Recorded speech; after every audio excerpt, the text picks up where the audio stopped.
Hindi medium NCERT पर आधारित पाठ्यक्रम के लिए, है ना। हम पहुंच गए हैं इस वीडियो में और हम आज जो है ले रहे हैं जो पुस्तक का दूसरा भाग है। पुस्तक का दूसरा भाग एनसीईआरटी भाग 2 का जो पहला अध्याय है, अध्याय नंबर 9, किरण प्रकाशिकी एवं प्रकाशिक यंत्र। ठीक, इसका जो पहला पॉइंट है यानी रिफ्लेक्शन, है ना। रिफ्लेक्शन मतलब परावर्तन, है ना। तो परावर्तन पर हम बात करेंगे और समतल दर्पण और गोलीय दर्पण और परावर्तन के नियम क्या हैं, सबसे पहले हम इस बात पर बात करेंगे। और प्रकाश क्या है, सबसे पहला सवाल ये उठता है कि प्रकाश क्या है, हमारी जानकारी क्या है इसके बारे में। तो लिखते हैं पहला सवाल, प्रकाश क्या है। ठीक, तो इसका उत्तर क्या मिलेगा। पहला सवाल लिखा देखो मैंने, प्रकाश क्या है। कहता है विद्युत चुंबकीय विकिरण। विद्युत चुंबकीय विकिरण में विकिरण की वह मात्रा जिसके कारण दिखाई देता है। विद्युत चुंबकीय विकिरण में विकिरण की वह मात्रा जिसके कारण दिखाई देता है, यानी वस्तुएं दिखती हैं, हम एक दूसरे को देखते हैं, वह मात्रा प्रकाश कहलाती है। प्रकाश यानी विद्युत चुंबकीय विकिरण है। विद्युत चुंबकीय विकिरण एक प्रकार की ऊर्जा है।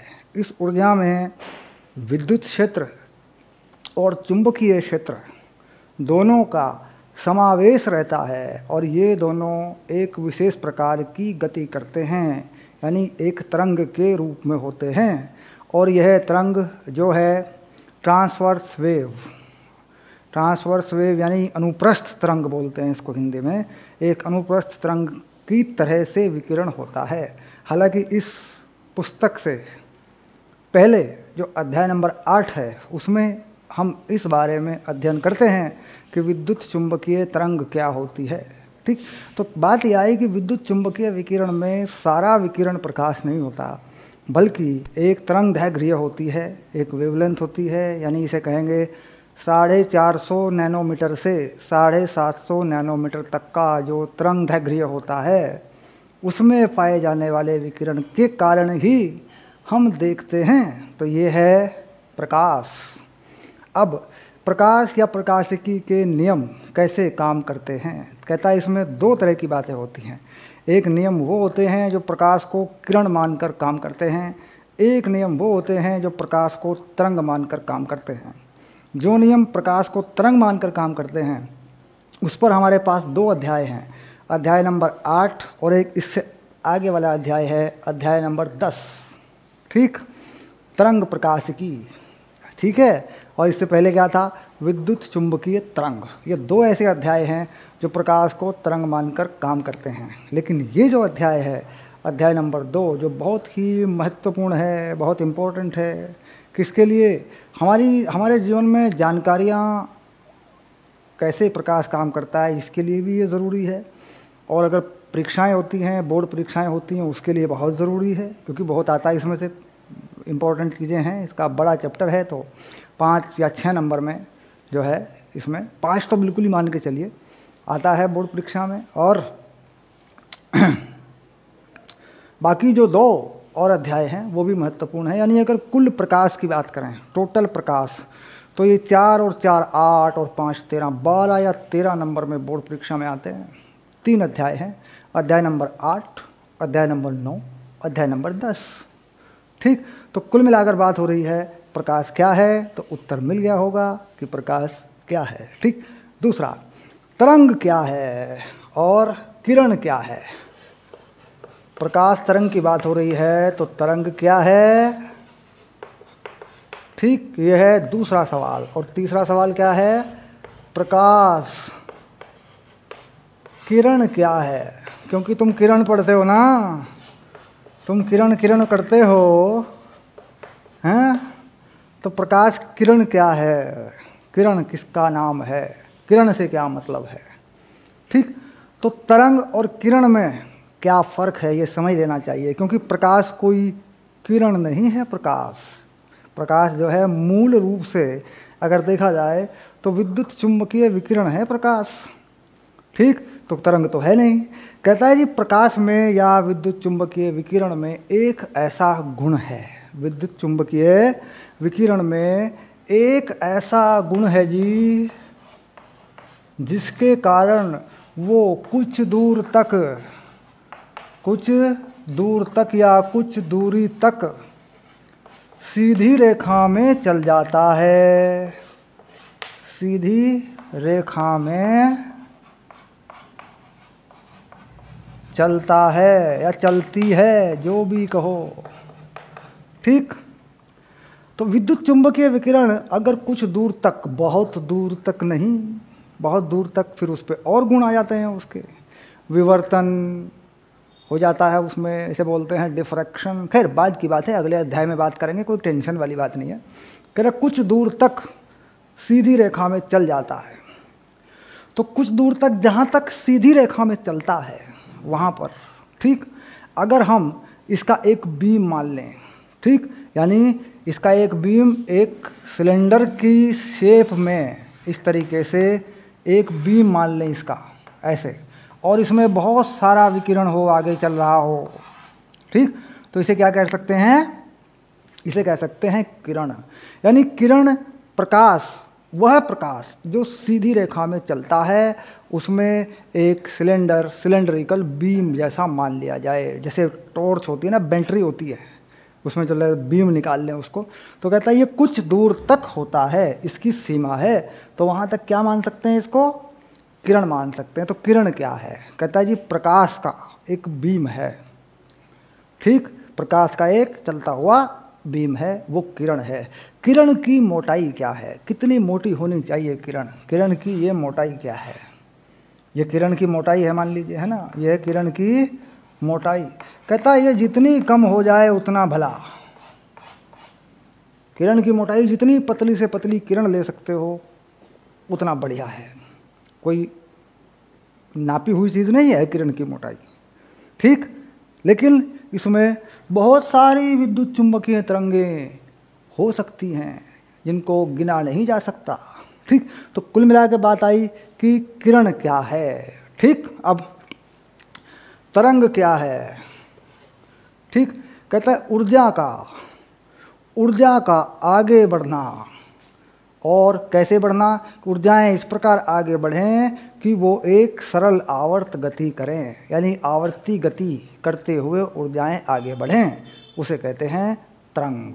यानी ऊर्जाएं अगर आवर्ती गति करती हुई आगे बढ़ती हैं तो वहाँ जो चीज़ बनती है, जो दिखाई देता है, जो उसका रूप है, जो उसकी बनावट है, या जो उसको लिखने का तरीका है, उसको जो कहते हैं उसे कहते हैं तरंग। तो तरंग इसको कैसे कह रहे हैं कि भाई इसमें एक है विद्युत क्षेत्र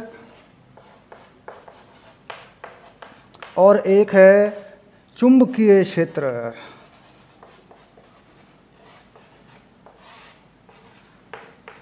ये दो सरल आवर्त गति करते हुए आगे बढ़ते हैं, तो ये है तरंग। किसकी तरंग? प्रकाश तरंग, ठीक। और अगर इसी का बीम बना लिया जाए, कुछ दूर तक ये सीधी रेखा में चलता है, इसलिए तो इसे क्या कहते हैं? किरण। तो बात समझ में आ गई, तरंग क्या है, किरण क्या है, ठीक। अब अगला सवाल, प्रकाश की चाल।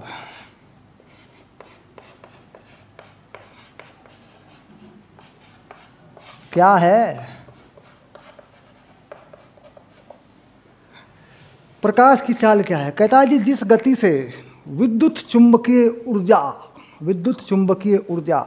चुंबकीय तरंग के अंदर जो ऊर्जा है वो जिस गति से आगे बढ़ती है वही है प्रकाश की चाल। क्योंकि प्रकाश की चाल क्या है? प्रकाश विद्युत चुंबकीय तरंग है, तो इसलिए प्रकाश की चाल क्या है? अगर निर्वात में बात करो तो बढ़ाओ जरा, निर्वात में कितनी है प्रकाश की चाल? 3 × 10⁸ मीटर प्रति सेकंड कहता है निर्वात में है। और अगर किसी माध्यम में लोगे तो घटेगी, बढ़ेगी नहीं। क्यों घटेगी? बात करेंगे, इस बात पर खोज करेंगे कि भाई माध्यम में जाने पे प्रकाश की चाल क्यों कम होती है और कौन सा ऐसा अंक है, ठीक, ऐसा कौन सा नंबर है जो इसको प्रभावित करता है, अपवर्तनांक इसको प्रभावित करता है, ठीक है, बताएंगे उस बारे में। तो बात हुई प्रकाश की चाल। अब बात आई 5 नंबर, प्रकाश की ऊर्जा। प्रकाश की ऊर्जा क्या है जरा बताओ। प्रकाश की ऊर्जा, शाबाश, ठीक। प्रकाश की ऊर्जा कहता है जी, प्रकाश की ऊर्जा विद्युत क्षेत्र और चुंबकीय क्षेत्र की तीव्रता से ही नापी जाती है, ठीक। यानी किससे नापी जाती है? विद्युत क्षेत्र और चुंबकीय क्षेत्र की तीव्रता से नापी जाती है, ठीक। इसे किसमें नापते हैं प्रकाश की ऊर्जा को? कहता जी ऊर्जा को नापने को तो आप जूल में भी नाप सकते हो। ऊर्जा नापते हो किस में? जूल में नाप लो, है तो जूल में ही, ठीक। लेकिन एसआई सिस्टम में जो मूल मात्रकों की पद्धति है उसमें इसका एक मात्रक है, उसे कहते हैं कैंडेला, और इसे कहते हैं ज्योति तीव्रता, ठीक। तो ज्योति तीव्रता में क्या इस्तेमाल होता है? कैंडेला इसकी यूनिट होती है, ठीक है। तो इस तरीके से नपती किस में है? नापतोल कैसे है? कहता है नापतोल है विद्युत क्षेत्र और चुंबकीय क्षेत्र की तीव्रता के आधार पर है। तो देखना पड़ेगा कितना विद्युत क्षेत्र है, कितना चुंबकीय क्षेत्र है। लेकिन ये किसकी ऊर्जा नप रही है? कहता है विकिरण की ऊर्जा नपती है। तो किरण की ऊर्जा, जो प्रकाश किरण है इसकी ऊर्जा, अगर इसकी ऊर्जा की बात करें, कहते हैं इसकी ऊर्जा की कोई बात हम करेंगे नहीं, क्योंकि प्रकाश किरण वास्तव में विकिरण ही है, वो कोई अलग चीज़ नहीं है। तो प्रकाश किरण का कितनी मोटी किरण है, उसकी मोटाई क्या है ना, उसमें कितना विद्युत क्षेत्र है, उसमें कितना चुंबकीय क्षेत्र है, ये सारी गणनाएं कहता है ये करेंगे हम जाके अगले अध्याय में, ठीक। या इसकी छोटी मोटी जानकारी हमने पीछे के अध्याय में भी ली है, विद्युत चुंबकीय तरंगों में भी हमने इसकी जानकारी ली है, और इससे आगे वाले में भी चैप्टर में भी हम इसकी जानकारी लेंगे, ठीक। चलिए, ये कुछ बातें हुई जो प्रकाश के बारे में हुई, और कुछ सवाल थे हमारे मन में, प्रकाश क्या है, तरंग क्या है, किरण क्या है, चाल क्या है, प्रकाश की ऊर्जा किस तरह की होती है। ये मोटी मोटी सी बातें थी जो हमारे दिमाग में होनी चाहिए। भाई प्रकाश के बारे में पढ़ रहे हैं तो इनका पता होना चाहिए हमें। अब हम चलते हैं 12वीं कक्षा के लिए आगे बढ़ते हैं और देखते हैं हमारा पहला पॉइंट क्या है। पहला पॉइंट है गोलीय दर्पणों पर प्रकाश का परावर्तन, ठीक। तो यह है 9.2 यानी 9 अध्याय का दूसरा बिंदु है ये, गोलीय दर्पणों पर प्रकाश का परावर्तन। अब होगी इसके बारे में बात, ठीक है।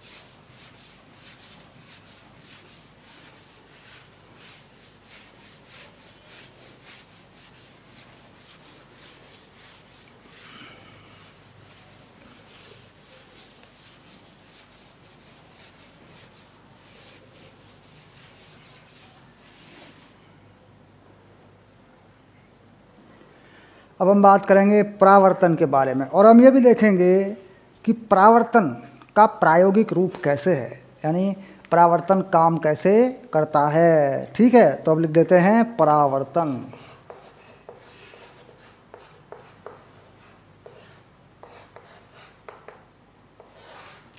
ठीक, तो परावर्तन का नियम, अगर नियम की बात करें तो लिखते हैं पहले नियम। भाई नियम क्या है ये तो बताओ, तभी तो आगे बढ़ोगे तुम। नियम बताओ पहले, ठीक। नियम क्या है और किस आधार पर यह नियम दिया गया है, ठीक। देखो, इसका जो आधार है वो है यांत्रिकी, यांत्रिक आधार है इसका,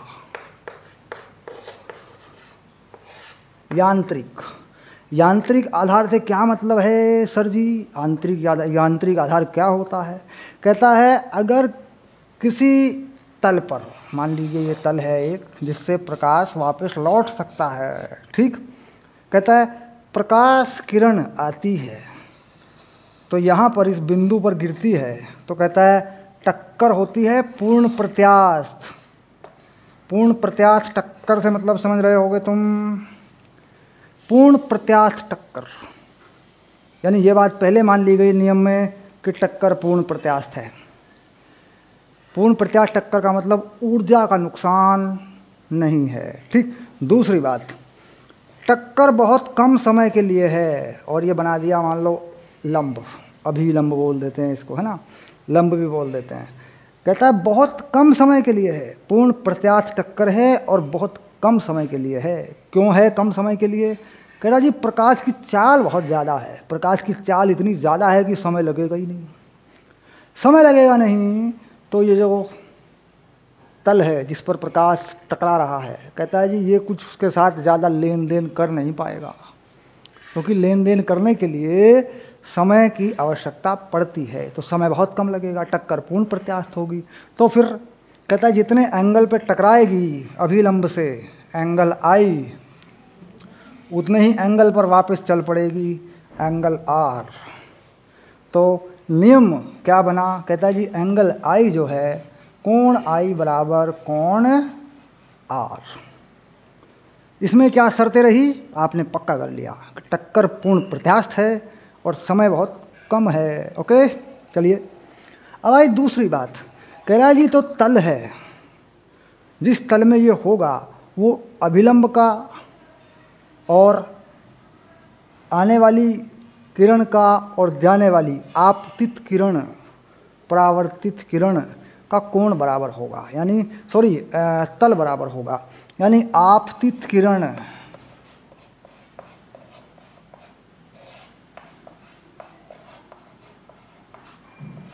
कोमा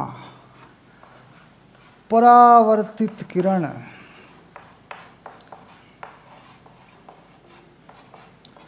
एवं अभिलंब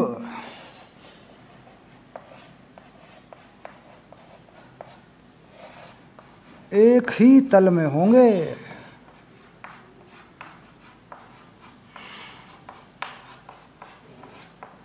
मज़ेदार बात है, बहुत मज़ेदार बात है। तो दो नियम हैं, ये है पहला नियम और ये है दूसरा नियम। ठीक, यानी परावर्तन का एक नियम नहीं है, परावर्तन के दो नियम हैं। एक कोणों की जानकारी बताता है और दूसरा ये पक्का करता है कि एक ही तल में होंगे। अब सर जी एक ही तल में होंगे इसका मतलब क्या है?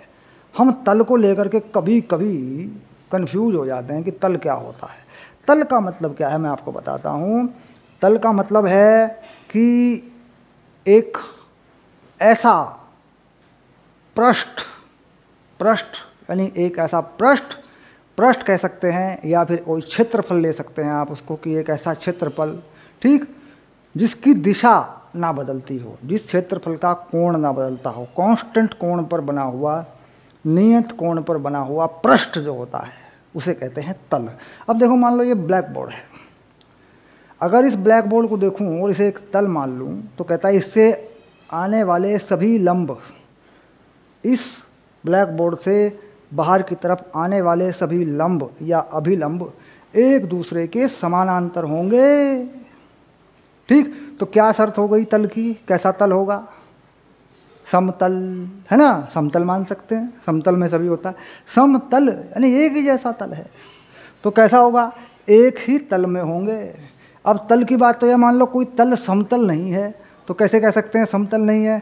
कह रहा जी मान लीजिए कोई गोला है, ठीक, अब देखो गोले का पृष्ठ का क्षेत्रफल का इधर को जाएगा, यहाँ से बाहर को जाएगा। कहता है ये देखो ये समतल तो नहीं है, तल तो है लेकिन समतल नहीं है। ठीक, तो कुल मिलाकर किसकी बात हो रही है? एक ही तल यानी समतल। ठीक, तो एक ही तल में होंगे। अब इसका मतलब अगर आपतित किरण ब्लैक बोर्ड के तल में आ रही होगी तो यह अभिलंब भी ब्लैक बोर्ड के तल में होगा, और जाने वाली यानी परावर्तित किरण भी ब्लैक बोर्ड के तल में ही होगी। यानी यों आई यों गई, यों ही अभिलंब है, यों आई यों अभिलंब है, तो तुम्हारी तरफ को नहीं जा सकती, इसी तल में होगी। जो आपतित और अविलंब से तल बनेगा, कहता वो भी तल आगे होगा परावर्तित किरण का, यानी ये तीनों एक ही तल में होंगे। बात हो गई पक्की। तो समझ में आ गया सर, ये तल का चक्कर जो है हमारी समझ में आ गया है। ठीक, तो ये है नियम, नियम की शर्तें और नियम पक्का डन, याद हो गया। ठीक, अब चलते हैं कि ये कैसे काम करता है, इसका प्रैक्टिकल मीनिंग क्या है। तो लेते हैं समतल दर्पण, क्योंकि हमें समझना पड़ेगा। वैसे तो हम समतल दर्पण को 10वीं क्लास में पढ़ लेते हैं, लेकिन वहाँ पढ़ते हम कुछ इस तरीके से हैं कि वो भूल जाता है हमसे, हमारे दिमाग में वो ज़्यादा रहता नहीं है। तो इसलिए ज़रूरी है कि हम समतल दर्पण को भी देख लें एक बार, है ना। चलो देखते हैं समतल दर्पण।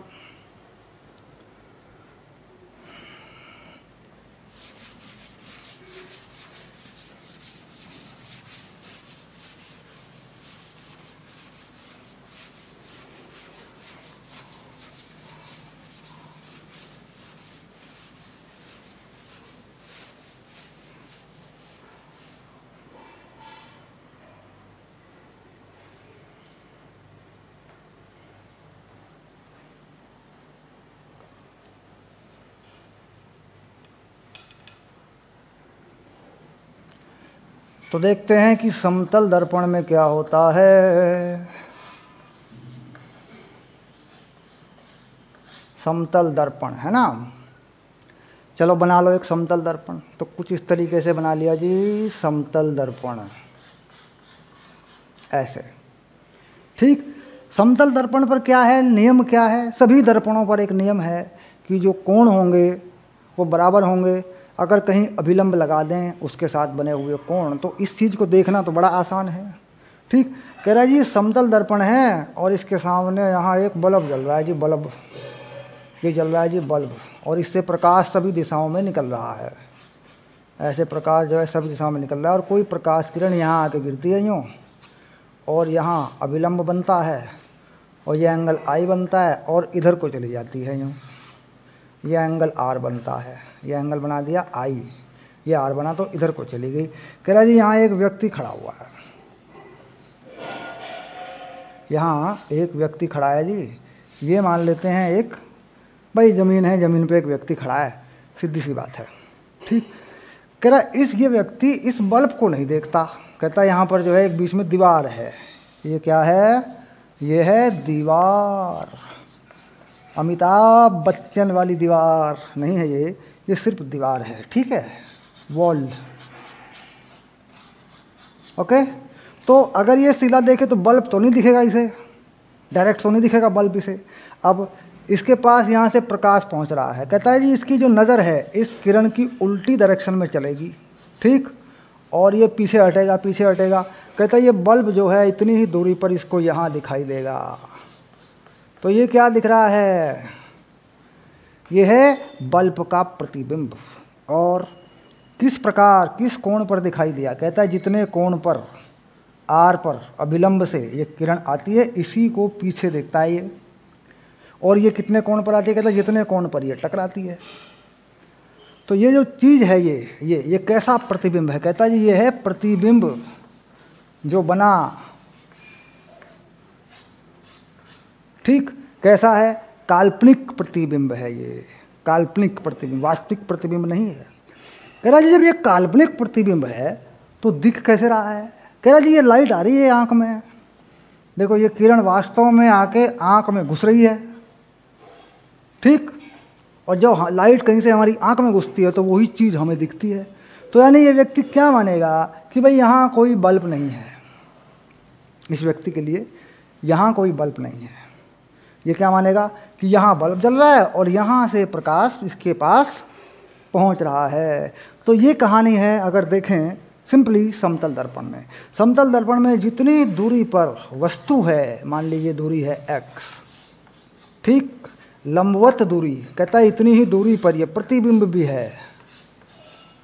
ठीक, तो कैसे प्रतिबिंब बना, कैसे एंगल कोण आई कोण आर का इस्तेमाल किया गया, ये पता लग गया प्रैक्टिकली कैसे काम कर रहा है ये। ठीक है, अब कहते हैं समतल दर्पण में जो प्रतिबिंब बनते हैं उनके गुण किस तरीके से हैं, उनकी प्रॉपर्टीज़ क्या हैं, वो कैसे कैसे कैसे वो बनते हैं, कैसे वो काम करते हैं, अब इस बात पर ध्यान देंगे थोड़ा सा।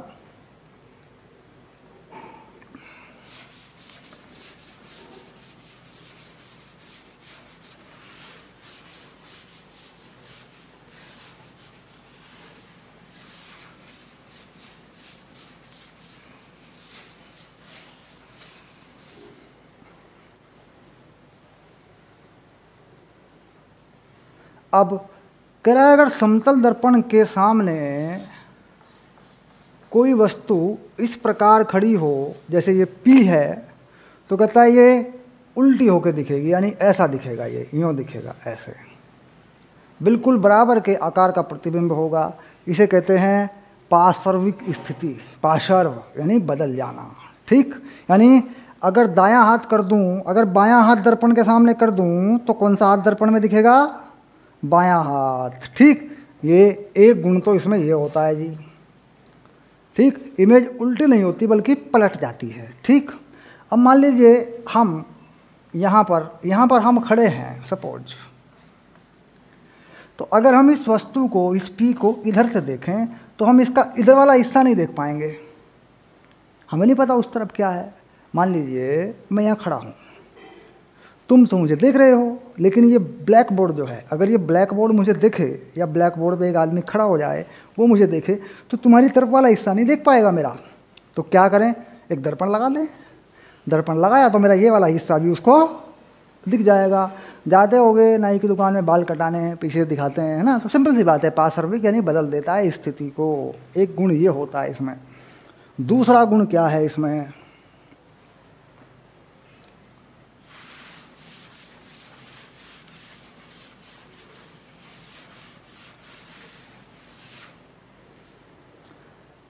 कह रहा जी वस्तु स्थिति और वस्तु आकार का भ्रम नहीं होता। समतल दर्पण में वस्तु स्थिति और वस्तु के आकार का भ्रम नहीं होता, वस्तु की गति का भ्रम नहीं होता। कैसे? कहता है जी बराबर जगह पर, बराबर दूरी पर प्रतिबिंब बनता है, बराबर आकार का प्रतिबिंब बनता है, तो जो हो रहा होता है दर्पण में वही दिख रहा होता है, आकार बदलते नहीं, दूरी बदलती नहीं। मान लीजिए समतल दर्पण है और ये रोड है, इस रोड पर कोई कार चल रही है मान लीजिए सपोज, और इस कार की चाल है V0। कहता है जितनी दूरी पर ये कार है उतनी ही दूरी पर इसका प्रतिबिंब भी बनेगा, बिल्कुल कोई चिंता वाली बात नहीं है। और जिस रफ्तार से इधर को चल रही है, कहता है उसी रफ्तार से दिखाई पड़ेगी आती हुई। ठीक, यानी जो इधर हो रहा है वही दर्पण में जो का त्यों दिखता है। इसका मतलब समतल दर्पण में स्थिति का और आकार का भ्रम नहीं होता। जैसी वस्तु की स्थिति, आकार, उसकी चाल होती है, वैसे ही दर्पण में भी दिखती है। ठीक, अब बात करते हैं, अगला बिंदु लेते हैं। बड़ा ही बढ़िया सा बिंदु है ये, बड़ा ही मज़ेदार पॉइंट है, इम्पोर्टेंट है, प्रतियोगी परीक्षाओं के लिए भी इम्पोर्टेंट है ये। ठीक, अब कह रहा जी अगर किसी समतल दर्पण पर परावर्तन हो रहा हो किसी कोण पर, ऐसे कोण आई पर, फ़ोन आ गया बीच में, चलिए फ़ोन सुनते हैं, थोड़ा सा 1 सेकंड के लिए रोकते हैं वीडियो को।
चलिए, बात कर रहे थे समतल दर्पण के महत्वपूर्ण गुण के बारे में। ये बना दिया तुमने नॉर्मल और ये आपतित किरण, इंसिडेंट रे, ओके। और इसी कोण पर ये वापस चली गई, ये हो गया आर, तो हो गया आई बराबर आर, ओके, सिंपल। कहता है अगर समतल दर्पण को पुरानी स्थिति से किसी नए कोण पर घुमा दिया जाए, यानी पहले यहाँ समतल दर्पण था, अब समतल दर्पण को यहाँ कर दिया, घुमा दिया, और ये कोण बना दिया जाए अल्फ़ा, ठीक। तो कह रहा है ये जो परावर्तित किरण है ये 2 अल्फ़ा पर घूम जाती है, यानी कितने कोण पर घूम जाएगी? 2 अल्फ़ा, ठीक। यानी अगर दर्पण को अल्फ़ा पर घुमाया तो परावर्तित किरण 2 अल्फ़ा पर घूम जाती है, बाकी सब जो करता हूँ। कहता है जी ऐसा क्यों होता है? कहता है जो नॉर्मल बनता है नया वो अल्फ़ा पर घूम जाता है। देखो ये नया नॉर्मल है एन डैश, ये घूम गया अल्फ़ा पर। तो अब नया कोण क्या बन गया? कहता है जी नया आपतित कोण ये बनता है। देखो ये बनता है नया आपतित कोण जो होता है आई प्लस अल्फ़ा, ठीक। तो ये नया कोण बनता है परावर्तित कोण, ये बनेगा, ये भी आर प्लस अल्फ़ा बनेगा। आई और आर बराबर हैं, तो इस तरीके से देखा जाए तो पुरानी स्थिति से यहाँ तक का जो फ़र्क है वो 2 अल्फ़ा हो जाएगा। क्यों? क्योंकि यहाँ से कोण कितना बन गया? आई प्लस अल्फ़ा, और इसी पे जाके परावर्तित होगी तो आर प्लस अल्फ़ा। तो अल्फ़ा का परिवर्तन यहाँ, अल्फ़ा का परिवर्तन यहाँ हो गया, तो कह रहा 2 अल्फ़ा से घूम जाएगी। यानी किसी दर्पण को अगर एक एंगल 10 डिग्री पे घुमा दें, बाकी कुछ ना बदलें, तो कहता है परावर्तित किरण 20 डिग्री पे घूम जाएगी। बस याद करने की भी बात है, याद भी कर सकते हो। और अगर गणितीय विधि से इसको समझोगे कि ऐसा कैसे हुआ, ठीक, तो बड़ी आसानी से कोण लगा सकते हो। यहाँ से यहाँ तक का जो टोटल कोण है वो लगा लो, फिर यहाँ से यहाँ तक का जो पहले वाला कोण है वो लगा लो। देखो ये पहले वाला कोण है, कितना है पहले वाला कोण? देखो आई प्लस आर, इसको माइनस करेंगे सारे कोण में से। अब सारा कोण कितना है? देखो 2i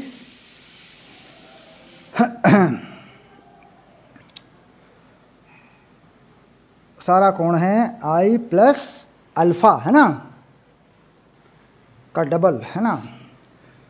तो i plus alpha plus r plus alpha, कहता ये कोण है नया, क्योंकि i plus alpha, i plus alpha. कह रहा है ये देखो माइनस करके कितना आ रहा है ये, तो देखो क्या बनेगा, साफ साफ दिखाई दे रहा है ये कि ये बचेगा 2 अल्फ़ा, ठीक। तो ये क्या है? ये एंगल का अंतर है। इसका मतलब पहले एंगल कहाँ तक देखा था? यहाँ तक देखा था पहले एंगल, ये लो। अब एंगल सारा देखा है कंप्लीट यहाँ तक, तो कंप्लीट यहाँ तक का एंगल कितना है? i plus alpha r plus alpha. और यहाँ तक का एंगल कितना? कहता है i प्लस आर है वो, तो कटेगा। देखो i से i कट जाएगा, r से r कट जाएगा, तो कितना आएगा डिफरेंस? 2 अल्फ़ा। तो जो 2 अल्फ़ा है ये एक्स्ट्रा एंगल है। तो गणितीय विधि से भी समझ में आ गया। बाकी अपनी कॉपी पे एक बार ट्राई मार लो, लाइनें खींच के देखो 2 अल्फ़ा से परिवर्तन हुआ है कि नहीं, दर्पण को अल्फ़ा से घुमा लो, सीधी सी बात है। अब अगला बहुत ही महत्वपूर्ण सूत्र बताने जा रहे हैं।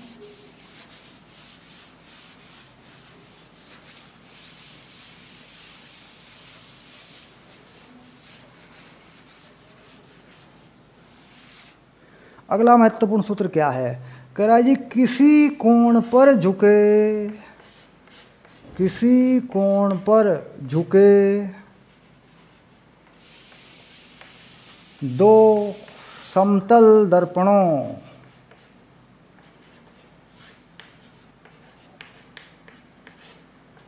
से बने प्रतिबिंबों की संख्या, बने प्रतिबिंब, बस प्रतिबिंब भी लिख दो, चक्कर में ज़्यादा ना पड़ो, बस कितनी संख्या होगी निकल जाएगा।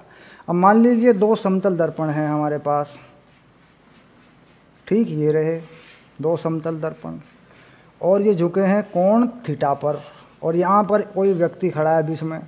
कहता है ये व्यक्ति अपने कुल कितने प्रतिबिंब देख सकता है। कहता है प्रतिबिंब की संख्या n ये होता है 360 बटे थीटा माइनस 1।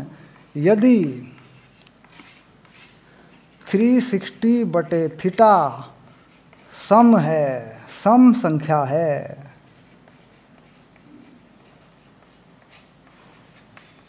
ठीक, और n इक्वस टू 360 बटे थीटा माइनस 1 जो कहता हूँ कब, जब विषम है या विषम संख्या है।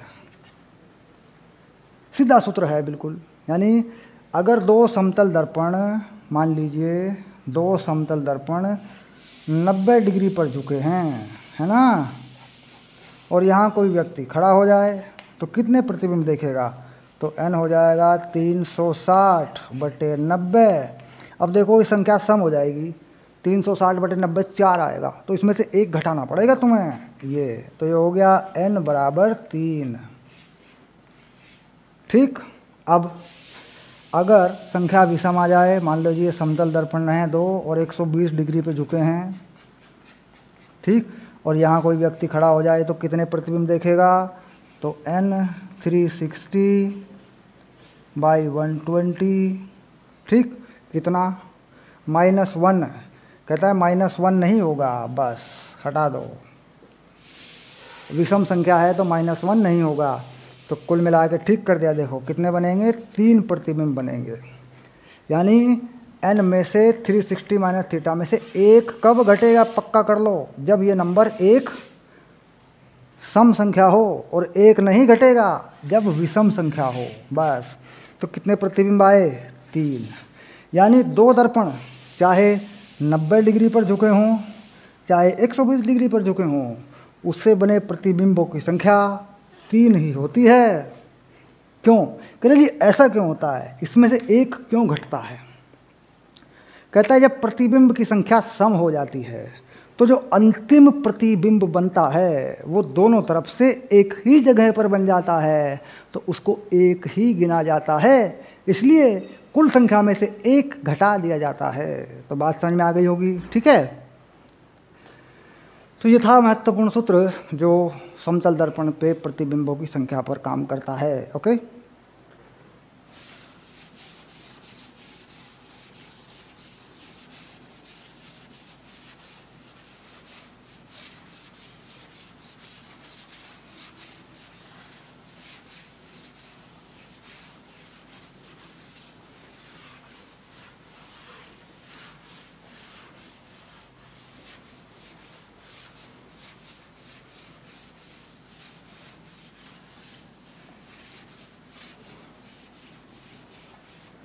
अब थोड़ा सा एक आंकिक प्रश्न करके देखते हैं, आंकिक प्रश्न, एक न्यूमेरिकल करके देखते हैं, ठीक है।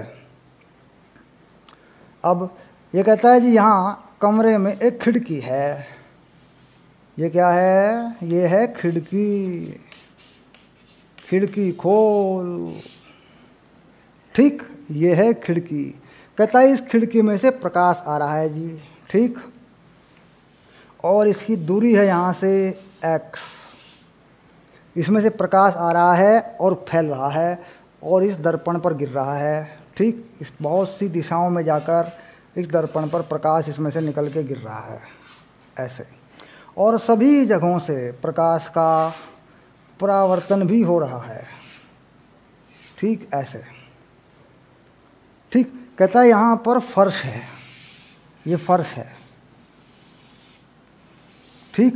कहता है इस खिड़की का एक प्रतिबिंब, बिल्कुल ऐसी ही खिड़की फर्श पर बनेगी, ऐसे मान लेते हैं, कितनी दूरी में, कहता है ये फर्श पर बनेगी। कहता है इसकी जो ये वाली चीज़ है, ये वाली जो हाइट है, इसको मान ले h, ऊंचाई है, कहता है जी यहाँ आ जाएगी ये ऊंचाई, यूँ, ठीक, और ये ऊंचाई फैल जाएगी यहाँ आके, क्योंकि 90 डिग्री पर है दोनों, जो खड़ा है वो पड़ा हो जाएगा। अब कैसे देखो, मान लीजिए यहाँ से एक किरण चलती है यूँ, यहाँ आ जाती है, यहाँ आ गई, दूसरी किरण यहाँ से चलती है यूँ, कहता है ये यहाँ आ जाएगी, ठीक, ऐसे। अब यहाँ से कोई किरण चलती है यूँ, ठीक, तो ये एंगल जो है देखो, एंगल बड़ा तो ज़्यादा बड़ा एंगल हो जाएगा, ये यहाँ आ जाएगी। ठीक, तो कुल मिलाकर इस अक्ष के ऊपर इसकी ये ऊंचाई आ रही है। कहता है अगर ये h यहाँ पर है तो कहता है यहाँ पर ये h कितना होगा, इसी का। ठीक, समझ में आ रही है बात? है तो आसान। ठीक, अब ये क्या है, कहता है जी इसके लिए आपको कोण का इस्तेमाल करना पड़ेगा। इसके लिए आपको 2 बार लगाना पड़ेगा। एक बार इसके आधार से कोण लेना पड़ेगा यहाँ तक, और एक बार इसकी ऊंचाई से कोण लेना पड़ेगा यहाँ तक। तो ये जो हाइट है ये आएगी बन के, यहाँ से हटा दो, यहाँ बना लो। देखो यहाँ बनेगा, देखो सरलता से बनेगा। यहाँ पे कहता है यहाँ पे आएगी ये हाइट, ये होगी h। जो पहला कोण यहाँ पर बना वो कितना मान लें, अल्फ़ा, और दूसरा कोण बना वो बीटा। ठीक, इस तरीके से ऐसे। अब हमें यहाँ से इस चीज़ का इस्तेमाल करना पड़ेगा कि ये डिस्टेंस क्या है और ये डिस्टेंस क्या है। तो क्या करें, tan अल्फ़ा का इस्तेमाल करके, एंगलों में tan अल्फ़ा का इस्तेमाल करके। अब जैसे ये एंगल अल्फ़ा है, ठीक, तो ये एंगल अल्फ़ा, तो ये एंगल अल्फ़ा है, ये बीटा है, तो कहता है ये बीटा है। ये हाइट मान लेते हैं, ये है d, और ये जो चीज़ है ये वाली, ठीक, ये बताई गई मान लीजिए छोटा d, ऐसे। बस अब लगेगा, अब लगा लो tan अल्फ़ा, कितना tan अल्फ़ा है, d/h plus d, tan beta, ठीक, कितना, d/ छोटा d। तो यहाँ से क्या मिलेगा, कहता है इन दोनों से tan अल्फ़ा tan बीटा के हिसाब से आपको h मिलेगा।